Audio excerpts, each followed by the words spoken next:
இது உண்மையிலேயே இது ஒரு மேடையில இப்படி வந்து ஒரு அமைச்சர் அவர்கள் வந்து பேசக்கூடிய செய்தியா அப்படிங்கிறது உண்மையிலே ஒரு நல்ல சுய சிந்தனையோடு இருக்கிறவங்க, ஒரு அமைச்சர், ஒரு மக்கள் பிரதிநிதி, இத்தனை லட்சம் பேர் வாக்கெடுத்து வெல்ல வச்சிருக்காங்க. தமிழ்நாட்டுடைய மொத்த மக்களுக்கும் ஒரு அமைச்சரவையில் இடம்பெற்றிருக்கக்கூடிய ஒரு அமைச்சர் அவர்கள் எப்படி இந்த மாதிரியான வார்த்தைகளை பொது வழியில பேசலாம் அப்படின்னு சிந்திச்சு பேசினாங்களா என்ன அப்படின்றது தெரியல. அங்க இருக்கக்கூடிய பெண்கள்லாம் இருக்கிறாங்கன்னு சொல்லிட்டு, ஏன்னா அவர் தவறுதலாகவோ அல்லது சில நேரம் பேசும்போது ஏதாவது ஒரு வார்த்தை தவறுதலா வந்து விழுந்துரும்.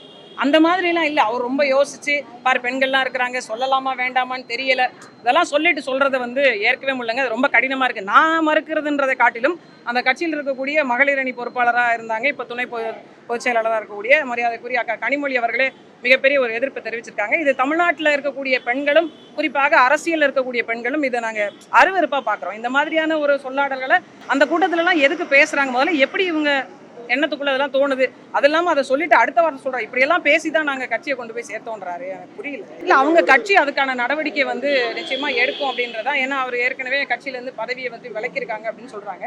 அதுக்குரிய நடவடிக்கை வந்து நிச்சயமாக அவங்க எடுக்கணும். அதுக்கு எடுக்கிறாங்களா என்னன்றதை பார்ப்போம். எனக்கு தெரிஞ்சு அவர் அமைச்சராக இருக்கிறாரா, தொடர்றாரா, இல்லை மாட்டாரா, ஏற்கனவே அவர் மீது வழக்கு இருக்குது, நீதிமன்ற தீர்ப்புகள் இருக்குது, அதெல்லாம் வந்து தமிழக அரசு தான் முடிவு. என்னை பொறுத்த வரைக்கும் இது போன்ற ஆட்கள், நான் வெளிப்படையாக சொல்கிறேன், இது போன்ற ஆட்கள் இது மாதிரி ஒரு பொது மேடையில் பெண்கள் இருக்கக்கூடிய இடத்துல இந்த மாதிரி சிந்தனை கொண்ட ஆட்கள் கண்டிப்பாக தண்டிக்கப்பட வேண்டியது, கண்டிக்கப்படும்.